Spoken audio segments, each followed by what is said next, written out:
అండి ఈరోజు బిర్యానీ చేసుకుందాం.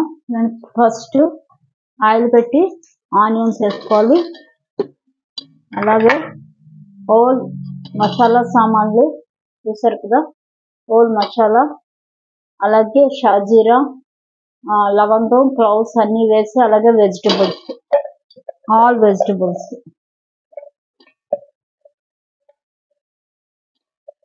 కాలీఫ్లవర్, పొటాటో, క్యారెట్ వేసుకోవాలి. షాజీరా కూడా వేసాను.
అలాగే పొటాటో కూడా వేసుకోవాలి.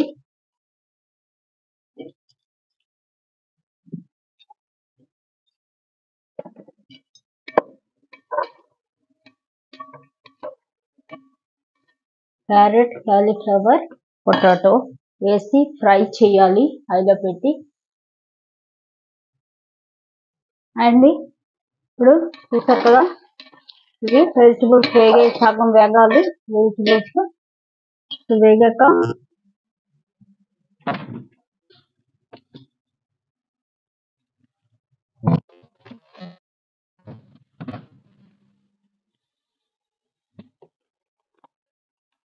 ఇప్పుడు ఇందులో మసాలా వేసుకోవాలండి. మసాలాకి టమాటా, కొత్తిమీర, ఆనియన్, కర్డ్, అలాగే ధనియాలు, కోరియండర్ సీడ్స్ వేసి మిక్సీ వేసాను నేను.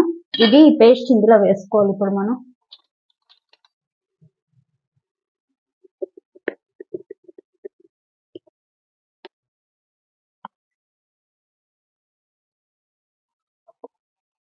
కోరియండర్ లీవ్స్, అలాగే కోరియండర్ ధనియాలు కూడా, అలాగే కోరియండర్ లీవ్స్, అలాగే కర్డ్, కొంచెం టమాటా, ఆనియన్, గ్రీన్ చిల్లీ ఇవన్నీ వేసి మిక్సీ వేసానండి. ఆ పేస్ట్ ఇందులో వేసుకోవాలి. చూస్తారు కదా, ఇలా వేసాక ఇప్పుడు ఇందులో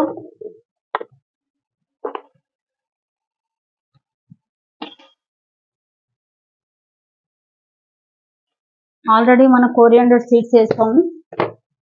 ఇప్పుడు ఇందులో గరం మసాలా, అలాగే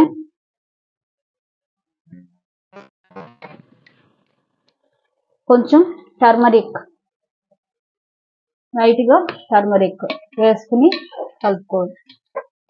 ఇందులో మనం గార్లిక్, జింజర్ కూడా వేసామండి పేస్ట్లో. Garlic, ginger, coriander leaves, coriander seeds, అలాగే ఆనియన్, టమాటో, కొత్తిమీర వేసి మిక్సీ వేసాము ఆ పేస్ట్ని. అందులో మనం ఇప్పుడు గార్లిక్, జింజర్ కూడా వేసి పేస్ట్ వేసాం. ఆ పేస్ట్ వేసాక అందులో కొంచెం ధనియా పౌడర్ ఆల్రెడీ ధనియాలు వేసాం కాబట్టి garam masala powder, turmeric powder, కావాలనుకున్న వాళ్ళు రెడ్ చిల్లీ కూడా వేసుకోవచ్చు. కానీ నేను గ్రీన్ చిల్లీ వేసాను కాబట్టి రెడ్ చిల్లీ వేయటం లేదు. ఫస్ట్ ఇది వేగాలండి. ఈ లోపు చూసారు కదండి, ఇందులో ఇప్పుడు నేను బాస్మతి రైస్ వేసాను, అలాగే కోరియండర్ లీవ్స్ కూడా వేసాను, కొంచెం కొత్తిమీర, కోరియండర్ లీవ్స్, పుదీనా లీవ్స్ వేసాను. వేసేసి ఇందులో మనం 1 గ్లాసు రైస్ అయితే 1.25 వాటర్ పోసుకోవాలి. పోసి ఉడికించుకోవాలి.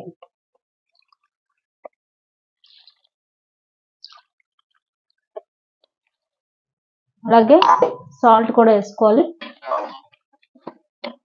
ఆల్రెడీ నేను సాల్ట్ వేసాను.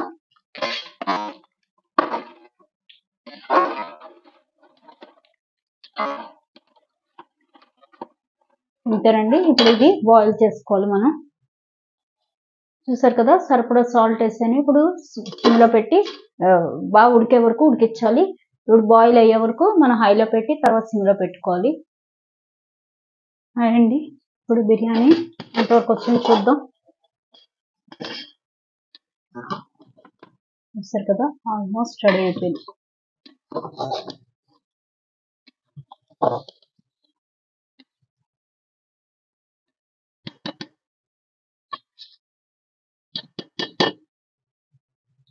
చూసారు కదా, ఇంకొంచెం ఉడికించి తీసేద్దాం.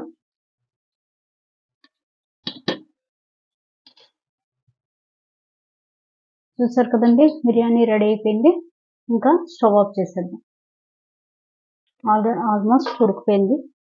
ఇంకొక 5 నిమిషాలు స్టవ్ ఉంచేసి ఆఫ్ చేసేద్దాం.